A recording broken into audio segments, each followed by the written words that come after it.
Item ಯಾವುದೇ ಇರಲಿ try ಮಾಡಿ ಆಚಿ ಚಿಕನ್ ಮಸಾಲಾ. ಬೆಂಗಳೂರಿನಲ್ಲಿ ಪ್ರಿಯಕರನಿಗೆ ಬೆಂಕಿ ಹಚ್ಚಿದ್ದ ಪ್ರಕರಣಕ್ಕೆ ಸಂಬಂಧಪಟ್ಟಂತೆ ಮೇಜರ್ ಟ್ವಿಸ್ಟ್ ಸಿಗ್ತಾ ಇದೆಯಂತೆ.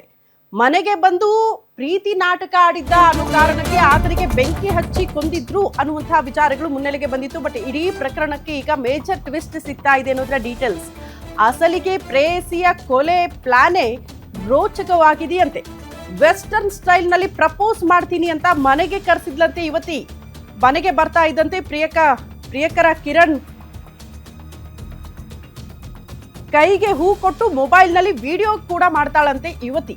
ಇದೇನು ಇಷ್ಟೊಂದು ಟೈಟ್ ಆಗಿ ಕಟ್ಟಿದೆಯಲ್ಲ ಅಂತ ಕಿರಣ್ ಹೇಳ್ತಾನೆ. ಅಂದ್ರೆ ಎರಡು ಕೈಗಳನ್ನ ಟೈ ಮಾಡಿ ನಂತರ ಹೂ ಕೊಟ್ಟು ಪ್ರಪೋಸ್ ಮಾಡೋದಕ್ಕೆ ಮುಂದಾಗ್ತಾಳೆ. ಇಷ್ಟು ಟೈಟ್ ಆಗಿ ಕಟ್ಟಿದೀಯಾ ಯಾಕೆ ಅಂತ ಆತ ಪ್ರಶ್ನೆ ಮಾಡ್ತಾನೆ. ಡೌಟ್ ಬಂದು ತನ್ನ ಬಟ್ಟೆ ತೆಗೆದು ಪ್ರಿಯಕರನ ಬಟ್ಟೆ ಕೂಡ ತೆಗೆಸಿದ್ಲಂತೆ ಪ್ರಿಯತಮೆ.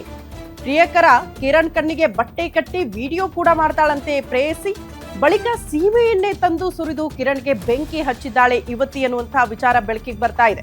ಕಣ್ಣಿಗೆ ಬಟ್ಟೆ ಕಟ್ಟಿ ಮೈ ಮೇಲೆ ಬಟ್ಟೆ ಇಲ್ಲದ್ರಿಂದ ಬೇಗನೆ ಬೆಂಕಿ ಹತ್ಕೊಂಡ್ಬಿಟ್ಟಿದೆ. ಹೀಗಾಗಿ ಪ್ರೇಯಸಿ ಮನೆಯಲ್ಲೇ ಬೆಂಕಿಯಲ್ಲಿ ಬೆಂದು ಕಿರಣ್ ಮೃತಪಟ್ಟಿದ್ದಾರೆ. ನಂಬರ್ ಬ್ಲಾಕ್ ಮಾಡಿ ಅವಾಯ್ಡ್ ಮಾಡ್ತಿದ್ದಾನೆ ಅಂತ ಈ ರೀತಿ ಕೋಪ ಮಾಡಿ ಮನೆ ಕರೆಸಿ ವೆಸ್ಟರ್ನ್ ಸ್ಟೈಲ್ನಲ್ಲಿ ಹಿಂಗೆ ಪ್ರಪೋಸ್ ಮಾಡ್ಬಿಡ್ತೀನಿ ಹಂಗೆ ಮಾಡ್ತೀನಿ ಅಂತೆಲ್ಲ ಮನೆ ಕರೆಸಿ ಬಟ್ಟೆ ತೆಗೆಸಿ ಕೈ ಕಟ್ಟಿ ಕೈ ಹೂ ಕೊಟ್ಟು ತದನಂತರದಲ್ಲಿ ಕಣ್ಣಿಗೆ ಬಟ್ಟೆ ಕಟ್ಟಿ ಆ ನಂತರದಲ್ಲಿ ಸೀಮೆ ಎಣ್ಣೆ ಸುರಿದು ಆತನಿಗೆ ಬೆಂಕಿ ಇಟ್ಟಿದ್ದಾಳಂತೆ ಪ್ರೇಯಸಿ. ಎಲ್ಲಿಂದ ಬರುತ್ತೆ ಅಂತ ಈ ರೀತಿ ಐಡಿಯಾ. ಪ್ರೇಯಸಿಯ ಮನೆಯಲ್ಲೇ ಪಾಪ ಬೆಂಕಿಯಲ್ಲಿ ಬೆಂದು ಕಿರಣ್ ಮೃತಪಟ್ಟಿದ್ದಾರೆ ಎನ್ನುವಂತಹ ವಿಚಾರ ಪೊಲೀಸರ ತನಿಖೆಯ ಸಂದರ್ಭದಲ್ಲಿ ಬೆಳಕಿಗೆ ಬಂದಿದೆ.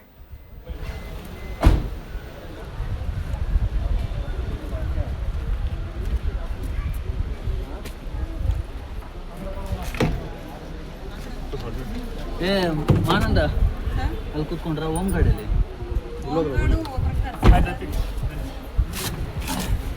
ಬರ್ರಿ